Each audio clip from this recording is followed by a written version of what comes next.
اور اس کے بعد پھر یہاں پر ایک چیز اور میں بیان کر دوں تاکہ آج کا درس مکمل ہو جائے. یہاں پر حضور نے جو حکم دیا فَأُمِرَ بِلَالٌ، یہ الفاظ آئے، بلال کو حکم دیا گیا یشفع الاذان و یوتر الاقامت، کہ وہ اذان 2 مرتبہ کہیں اور اقامت 1 مرتبہ. اذان 2 مرتبہ کہیں اور اقامت یہ آیا. تو اب جیسا کہ بعض ائمہ کے نزدیک اقامت 1 مرتبہ کہی جاتی ہے وہ اس حدیث کے مطابق. لیکن یہ ایک حدیث ہے نا. اچھا اور حدیث ہیں جس میں اقامت کا 2 مرتبہ ذکر ہے، اور وہ ہمارے یہاں ہے. احناف کے یہاں، ہمارے یہاں جو کثیر تعداد میں پائے جاتے ہیں دنیا میں، ان کے یہاں اقامت بھی اذان کی طرح ہے، اور اقامت کے الفاظ بھی 2 دفعہ ہوتے ہیں. اب بعض لوگ جو ہیں نا، جو تعصب سے کام لیتے ہیں، جن کا کام ہی فرقہ واریت ہے، 4 مسئلے انہوں نے پھیلانے ہیں اور کچھ نہیں ہے. جس دن وہ 4 مسئلوں سے رجوع کر لیں گے ان کا مسئلہ ختم ہو جائے گا، سارا مسئلہ ہی ختم ہو جائے گا. ان میں یہ مسئلے ہیں کہ اس طرح کرتے ہیں وہ اقامت. اب جیسے اس حدیث کے مطابق لے لیا، 1 مرتبہ اقامت کہہ رہی. اب آپ نے جا کے ان کے یہاں نماز پڑھی، آپ نے کہا بھائی یہ کیا؟ وہ کہیں گے جناب یہی تو طریقہ ہے، یہی آیا ہے حدیث میں، اور لے کے صرف بخاری کی حدیث سنا دیں گے، دیکھو یہی آیا ہے بس. اور باقی آپ پوچھیں گے وہ باقی جو ہوتا ہے وہ اتنے لوگ ہیں، سب غلط، سب غلط. بھائی لاکھوں لوگ ہیں، سب غلط. کروڑوں لوگ ہیں، سب غلط. ارے بھائی یہ 800 سال، 1000 سال، 1000 سال، 1100 سال، سب غلط ہیں جناب. کہہ رہے ہیں نا حدیث صحیح ہے، یہ 1100 سال کی امت صحیح ہے. لو جی سب کی چھٹی ہو گئی. اب آپ کے ابا نے کیا، دادا نے کیا، نانا نے کیا، سب غلط. یہ ہے وہ نفرت انگیز تبلیغ جس سے جو ہے لوگوں میں نفرت پھیل رہی ہے.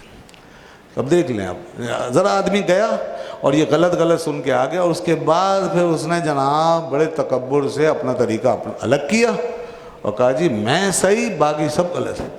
اور مزے کی بات یہ، امام جس کے پیچھے کھڑے ہیں یہ امام بھی غلط، جو دائیں بائیں لوگ کھڑے ہیں یہ بھی غلط، اگلی سب بھی غلط، پچھلی بھی غلط. اگر 500 آدمی مسجد میں کھڑا ہے اور ایک ایسے سے کر رہا ہے تو وہ صحیح، باقی سب غلط. لیجیے، ارے کم از کم اتنا ظرف، اتنا علم تو پیدا کرو اللہ کے بندو کو کسی کو سمجھ سکو. اتنی بڑی بڑی دعوے، اتنی بڑی بڑی باتیں، کیا اختلاف کی گنجائش نہیں ہے؟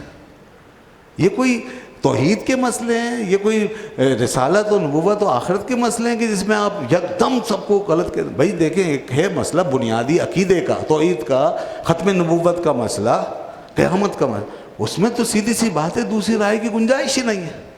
جیسے ہم کہتے ہیں قادیانی جو ہیں آج لاکھ ہو جائیں، کروڑ ہو جائیں، دنیا میں کتنے ہی پھیل جائیں جناب، ہم کہیں گے غلط، بالکل کفر ہے. یہ تو دین ایمان کا معاملہ ہے، کیونکہ یہ بالکل قطعی ہے کہ رسول اللہ صلی اللہ علیہ وسلم آخری نبی ہیں، اور اللہ تعالیٰ ایک، اللہ کی ذات بس ایک ہے، وحدہ لا شریک، کوئی دوسرا خدا نہیں. یہ بنیادی مسائل، اس میں تو بے شک بالکل ہم قطعی طور پہ کہہ سکتے ہیں. باقی رہی مسائل، فروعات، اذان اقامت میں کچھ اختلاف، یا نماز میں رفع یدین وغیرہ کا اختلاف، کوئی آمین کہہ رہا ہے زور سے، کوئی نہیں کہہ رہا، اس میں اتنا تشدد، اور اس کے اندر ہر ایک کو یہ کہنا کہ یہ غلط ہیں، سب غلط ہیں، یہ حدیث کے خلاف ہیں، یہ ساری امت غلط ہے، یہ جو کچھ ہو رہا ہے سب بدعت ہو رہا ہے، یا شرک ہو رہا ہے، یا حرام ہو رہا ہے، یا سنت کے خلاف ہو رہا ہے. یہ بڑی جہالت والی، تنگ نظری والی بات ہے. یہ دین میں اتنا تعصب جو ہے نہیں برتنا چاہیے. ہمیں تحمل سے کام لینا چاہیے، اور ہمیں یہ کہنا چاہیے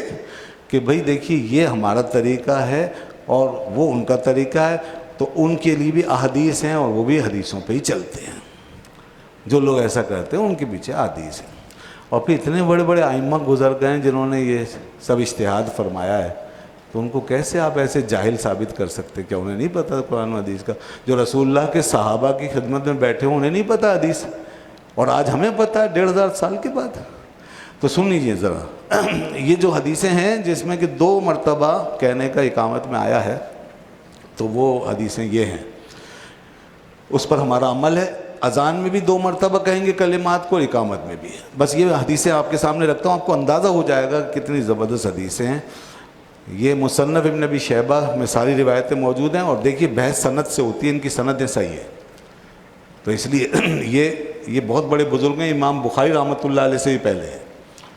مصنف ابن ابی شیبہ میں یہ روایت آئی، الحجنہ بن قیس بیان کرتے ہیں کہ حضرت علی رضی اللہ عنہ فرماتے تھے کہ اذان اور اقامت کے کلمات دو دو بار پڑھے جائیں، اذان اور اقامت کے کلمات دو دو بار پڑھے جائیں۔ وہ ایک مؤذن کے پاس سے گزرے جو اقامت کے کلمات ایک ایک بار پڑھ رہا تھا۔ حضرت علی نے اس سے فرمایا تیری ماں نہ رہے، تو نے اقامت کے کلمات دو بار کیوں نہیں پڑھے؟ دیکھیں یہ حضرت علی رضی اللہ عنہ فرما رہے ہیں، یار یہ حدیث میں انہوں نے رسول اللہ صلی اللہ علیہ وسلم کو دیکھا ہے، اس لیے وہ کہہ رہے ہیں۔ حضرت سلمہ کے آزاد کردہ غلام عبید بیان کرتے ہیں کہ حضرت سلمہ بن اکوع رضی اللہ عنہ دو دو بار اقامت کے کلمات کہتے تھے، یہ بھی صحابی رسول ہے۔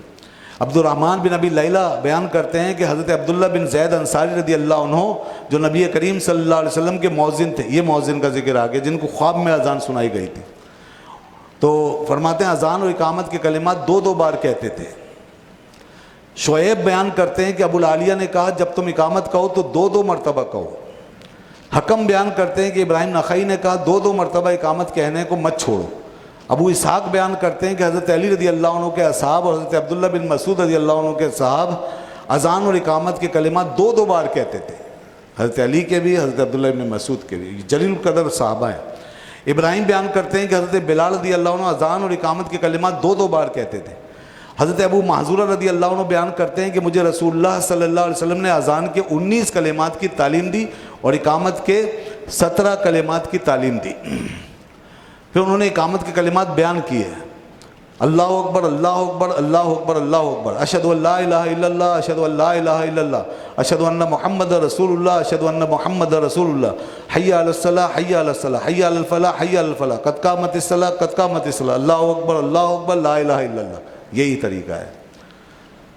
عبد الرحمن بن ابی لیلہ بیان کرتے ہیں ہمیں اصحاب رسول اللہ صلی اللہ علیہ وسلم نے یہ حدیث بیان کی کہ حضرت عبداللہ بن زید رسول اللہ صلی اللہ علیہ وسلم کے پاس آئے اور کہا یا رسول اللہ میں نے خواب میں دیکھا ہے کہ ایک آدمی جس کے اوپر دو سبز چادریں تھیں وہ ایک دیوار کے اوپر کھڑا ہوا اور اس نے دو دو بار کلمات پڑھ کر اذان دی اور دو دو بار کلمات پڑھ کر اقامت کہی۔ یہ پورا وہ واقعہ جس میں اذان نازل ہوئی، انہوں نے اپنے خواب کا ذکر کیا۔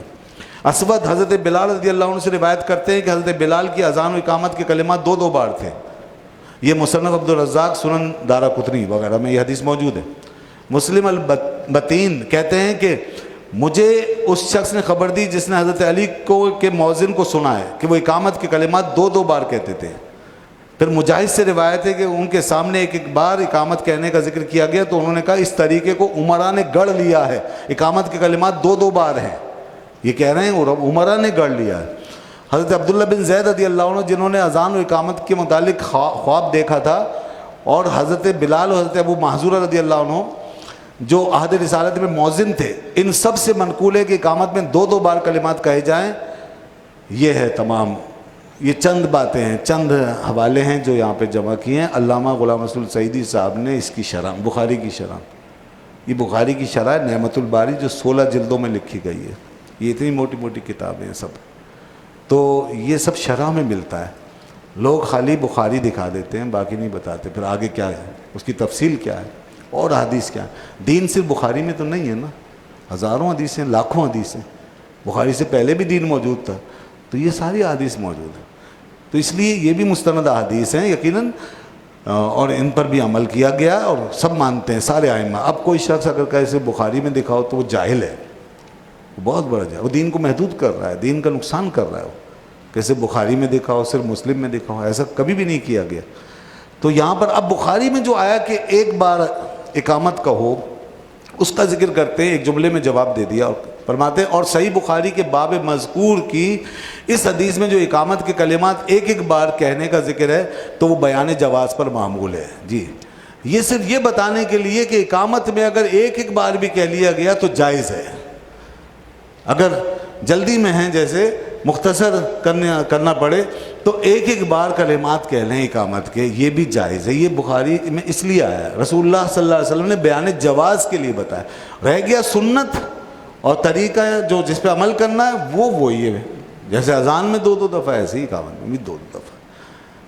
اللہ تعالی ہمیں ان باتوں کی سمجھ عطا فرمائے۔ انشاءاللہ مزید احادیث اگلے درس میں آئیں گی، بیان کریں گے، اور بھی مسائل بہت سے اس میں اذان سے متعلق بیان ہوں گے۔ وآخر دعوانا الحمدللہ رب العالمین۔